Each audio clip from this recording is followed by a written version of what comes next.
দেখুন, এগুলো কপালের দোষ।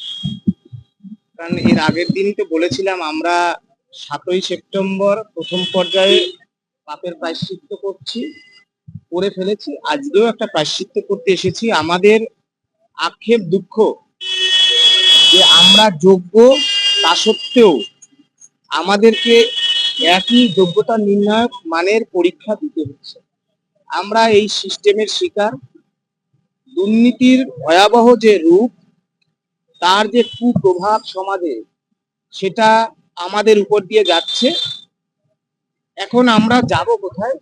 সেজন্য পরীক্ষা নামক যে পদ্ধতি, সেই পদ্ধতির মধ্য দিয়ে অংশগ্রহণ করার চেষ্টা করছি।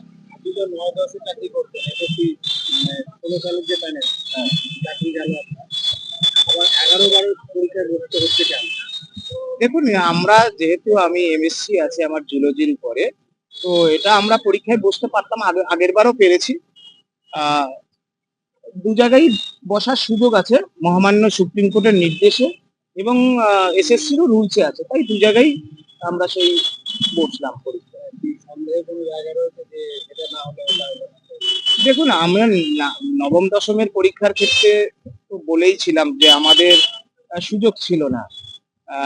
তো আমাদের কাছে নবম দশম এবং একাদশ দ্বাদশ পরীক্ষায় বসার সুযোগ আছে, তাই আমরা বসলাম, চেষ্টা করছি মাত্র।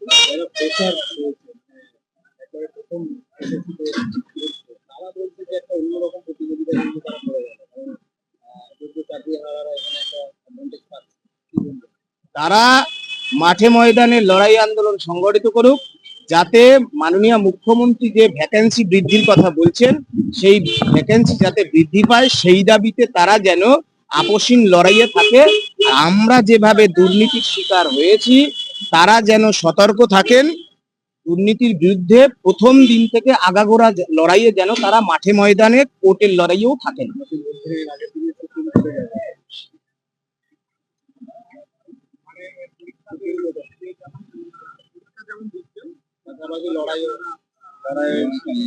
আজকের পরীক্ষা দেওয়ার পরই আন্দোলনের দিনক্ষণ ঠিক হবে। কারণ আমরা যোগ্য, সুপ্রিম কোর্টে অযোগ্যদের তালিকা দেওয়ার হচ্ছে নির্দেশে, এবং বেতন ফেরতের বক্তব্য আসছে। সুতরাং আমাদের যোগ্যদের তালিকাটা আমরা চাই।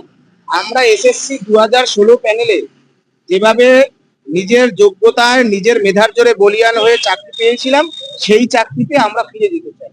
সুপ্রিম কোর্টের নির্দেশে অযোগ্যদের একটা তালিকা দিল, যোগ্যদের তালিকা আপনারা চাইছেন?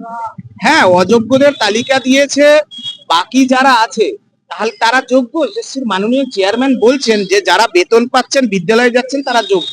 তাহলে যোগ্যদের তালিকাটা দিচ্ছে না কেন? কারণ যোগ্যদের তালিকাটা দেওয়ার পরে বাকি যারা থাকবে তারা অযোগ্য, তাদেরকে সুপ্রিম কোর্ট বেতন ফেরত দেওয়া 12% ইন্টারেস্ট সহ নির্দেশ যেমন আছে, আরো অনেক নির্দেশ আছে। সুতরাং সেজন্যই রাজ্য সরকার একটা কৌশল করে স্কুল শিক্ষা দপ্তর এসএসসি যোগ্যদের তালিকাটা দিচ্ছে। আমরা ওই যোগ্য তালিকাটা নেব। এই পরীক্ষায় কি অনেক অযোগ্য আছে? সুপ্রিম কোর্টেই তো বলছেন অযোগ্য যদি না থাকে। আমি তো কে অযোগ্য কে যোগ্য আমি তো বলতে পারছি না। এসএসসির মাননীয় চেয়ারম্যান তিনি সার্কুলার জারি করে বলে দিক এই পরীক্ষায় একজন অযোগ্য নেই, বলতে তো পারছে না, তার মানে আছে। তাহলে তো সুপ্রিম কোর্টের নির্দেশ মানা হলো না। সুপ্রিম কোর্টের নির্দেশ এরা কোথায় মানছে? এই রাজ্য সরকার সুপ্রিম কোর্টের নির্দেশ মেনে যোগ্য শিক্ষাকর্মীদের বেতন বন্ধ করেছে, আবার সুপ্রিম কোর্টের নির্দেশ মেনে সরকারি কর্মচারীদের দিয়ে দিচ্ছে না। এই সেরকম অনেক কিছু আছে, রাজ্য সরকার কোথাও মানছে কোথাও মানছে না।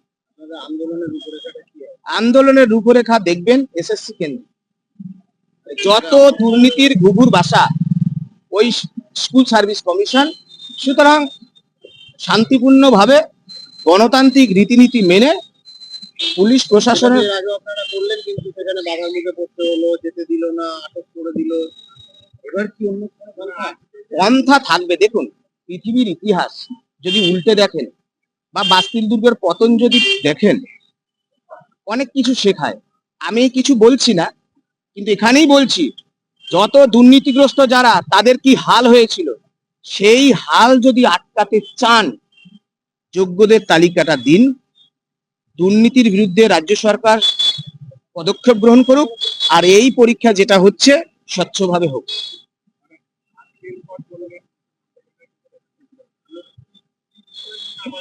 যোগ্যদের তালিকা দিতে হবে। হ্যাঁ, অবশ্যই 2016 প্যানেলের যারা 7 বছর ধারাবাহিকভাবে নিজের মেধার জোরে বলিয়ান হয়ে শিক্ষকতা বা শিক্ষাকর্মীর মতো চাকরি পেয়েছিল, যারা কোনো অপরাধ করেনি, রাজ্য সরকারের দুর্নীতির জন্য তারা কেন শাস্তি ভোগ করবে? সুতরাং যোগ্যদের তালিকাটা চাই, 16 সালের ওই চাকরি ফেরত চাই, এটা হচ্ছে বক্তব্য। এবং সেই জন্য তো বললাম, পৃথিবীর বিভিন্ন ইতিহাস হাঁটলে দেখা যাবে কোন দুর্নীতিগ্রস্ত যারা, তাদের কি হাল হয়েছিল, মুয়াম্মার গাদ্দাফি কি হাল হয়েছিল, বাস্তিন দুর্গের কি অবস্থা হয়েছিল। সুতরাং সেই অভিজ্ঞতা থেকে শিক্ষা যেন নয় রাজ্য সরকার, এটুকুই আজকের দিনে আমাদের বক্তব্য। সুপ্রিম কোর্টে যাব, যেহেতু এই 7টা দিন একটু সময় পাওয়া গেছিল, আজকের দিনের পরই আপনারা জানতে পারবেন। সুপ্রিম কোর্ট ইতিমধ্যেই হয়েছে, তো আপনারা জানলেই জানতে পারবেন, এগুলো ক্রমশ প্রকাশ্য। আমাদের ভিডিও ভালো লাগলে লাইক এবং শেয়ার করুন। কমেন্ট সেকশনে গিয়ে জানান আপনাদের মতামত। আরও ভিডিও পেতে আমাদের চ্যানেল সাবস্ক্রাইব করুন এবং প্রতি মুহূর্তে খবরের আপডেট পেতে প্রেস করুন বেল আইকন।